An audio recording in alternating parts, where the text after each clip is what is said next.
Hello and welcome to Transformation Management, the show that helps you get better equipped to manage and lead transformation so you can help orchestrate the next digital economy success story. And here's your host, world leader in transformation and founder of CXO Transform, Rob Llewellyn. Hi, it's Rob Llewellyn here, and welcome to episode 12 of Transformation Management. Thank you so much for joining me today. As always, I'm going to do my best to help you get better equipped to manage and lead transformation. Before a company can hope to reshape its culture, the leadership mindset must first make its own shift. Because if leadership mindsets aren't properly aligned, reshaping a company's culture is going to be very difficult or even impossible. That said, leaders should start by considering whether the company is flexible enough to take advantage of the opportunities that are on offer. Is the company prepared to take risks? Is transformation an integral part of the organization yet? Or is it still seen as a series of one-off departmental initiatives that exist in silos? Culture isn't simply created overnight. It happens as a result of behaviors exhibited by the teams and individuals in an organization. Multicolored sofas, motivational posters, mission statements, and a fridge full of free drinks are nice, but there's far more to shifting culture than that. Culture is shaped and solidified over time through mindsets and behaviors, and an aligned leadership team needs to be behind that. Transformation involves a conscious and committed departure from the current state. But while almost every company is now talking about transformation, some aren't walking the talk. And they aren't prepared to make the departure from the current state. So they tinker with digital and delude themselves into thinking they're transforming, when in fact they're only creating small change, which will neither disrupt nor protect against disruption. While the words digital and transformation get used in the same sentence, the disconnect between knowing about digital technologies and orchestrating a transformation is often painfully obvious. Digital business transformation isn't simply the implementation of cutting-edge technologies. It's a new way of thinking about value, business models, and the organization. It requires a mindset that adopts a new way of operating in the company by encouraging transformation. The successful orchestrators of transformation are those that have acquired a firm grasp of culture, communication, management, and leadership. They leverage the knowledge of technical data and business process experts, and they understand the 360-degree view of transformation. Just like the violin and flute players in an orchestra, the IoT, cloud, and other technical experts have an important role to play in transformation. But the leader of transformation is that person who can orchestrate the entire performance and get the best out of teams with a solid grasp of all transformation-related disciplines, particularly culture and communication. Although digital business transformation calls for a cultural shift, this isn't the first time leaders have faced a cultural challenge. Company mergers have been taking place for decades, and culture has been one of the greatest challenges that leaders have had to contend with during a merger. While the goals of the cultural change required for transformation might be different to those during a merger, values, practices, attitudes, and beliefs remain at the core of each. Most established companies have thrived on cost control and operational efficiency after leaders have embedded a culture of reliability by optimizing for operational excellence over variability. These leaders now need to do an about turn and accept that transformation without innovation can't happen, and that with innovation comes risk. Risk that can strike fear into the hearts of traditional managers and leaders who thrive upon safety and how things have always been done around here with certainty. In transformation, often an initial excitement surrounds a new initiative, but when the honeymoon period passes and the day-to-day life of execution becomes the norm, old cultural behaviors and attitudes begin to reappear, and the old organizational culture does its best to return to how it's always been around here. Companies with high digital transformation maturity have very bold cultures. They set out to be transformational by taking risks that many wouldn't. The culture is one where the organization collaborates well and makes rapid progress, but this isn't the norm among large companies that have been around for many years. So how do you change something that's at the heart and soul of an organization? Cultures that took years to shape are certainly not going to change overnight or as a result of a rewritten mission statement and an hour-long speech from the CEO. Cultural evolution takes time, lots of time. Digital business transformation goes against the grain of traditional ways of working that a company's become accustomed to, and it's a threat to management practices that have sometimes existed for decades. Transformation initiatives surrounded by the wrong organizational culture and DNA result in an unsatisfied workforce, chaos, confusion, and political collusion. Strategic transformation can't happen without a shift in organizational culture. And changing a culture that's been shaped by decades of reliable, stable, consistent, and repeatable ways of working isn't easy. As Gary Hamel said, the most profound business challenge we face today is how to build organizations that can change as fast as change itself.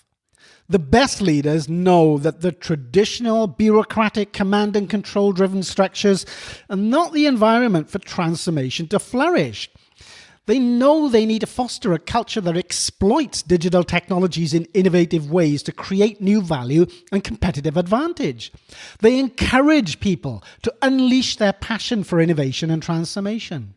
With digital transformation firmly on the agenda of the best organizations, how well prepared are they to address organizational change in a business environment that looks different to how it did a decade ago?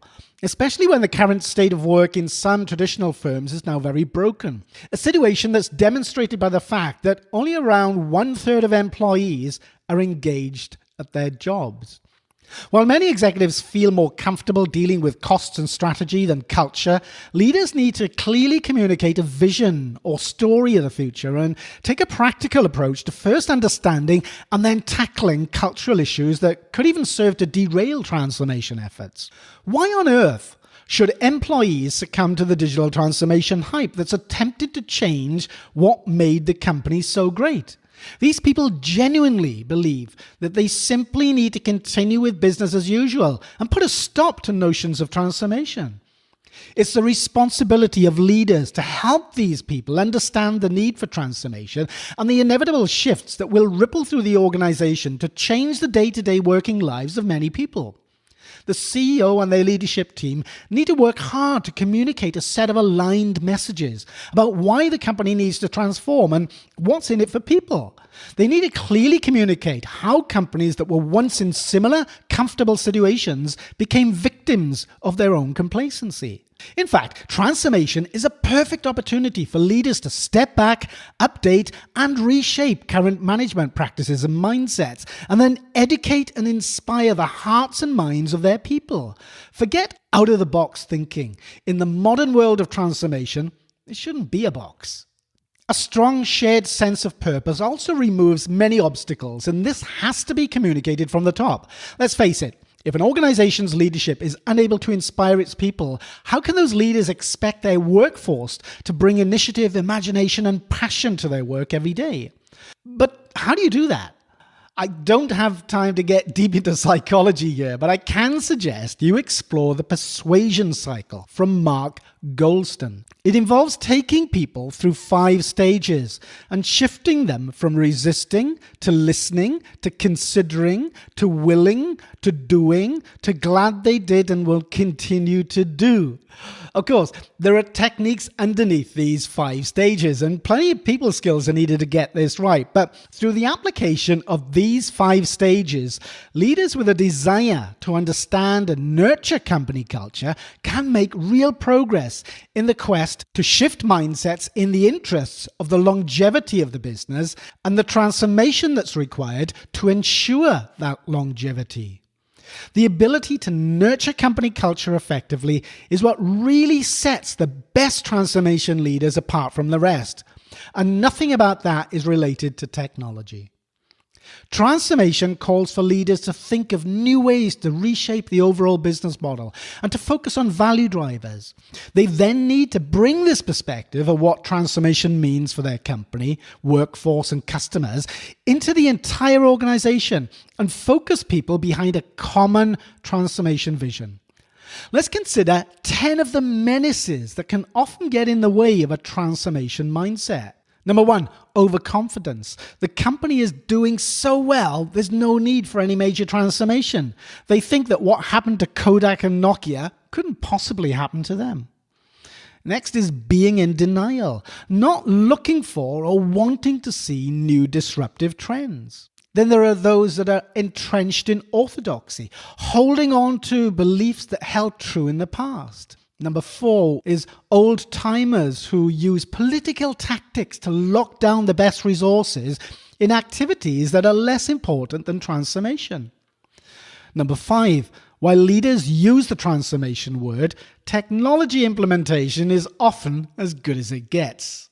Number 6 is staying stuck in comfort zones with an unwillingness to make bold decisions which could compete with or even cannibalize the core business. Number 7 is putting short-term results ahead of long-term value. And number 8 is the expectation that an operational workforce can become overnight transformation masters without investing in retraining them. Number 9 is insular thinking and behavior, not investing in and encouraging process-driven innovation, which can become a permanent part of the organization. And number 10 is a lack of strategic clarity, resulting in people being unsure about whether they should focus on speed, quality, efficiency, or innovation. As long as these barriers exist, a business will struggle to commit to authentic transformation. Only after a mindset overhaul among leaders will companies be ready to embark on legitimate transformation and avoid the consequences of digital sugarcoating that are now evident in many places. Accepting the existence of a new competitive paradigm isn't easy for some leaders of established companies. It often requires them to acknowledge an inevitable loss of business and an acceptance that they need to develop disruptions that cannibalize their existing business.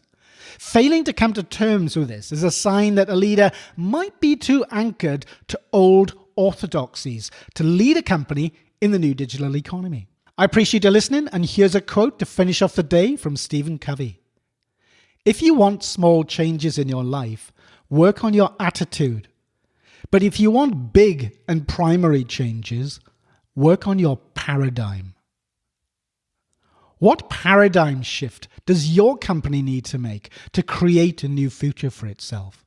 I hope you enjoyed this episode. Thanks for listening. Take care, and I'll catch you in the next episode of Transformation Management.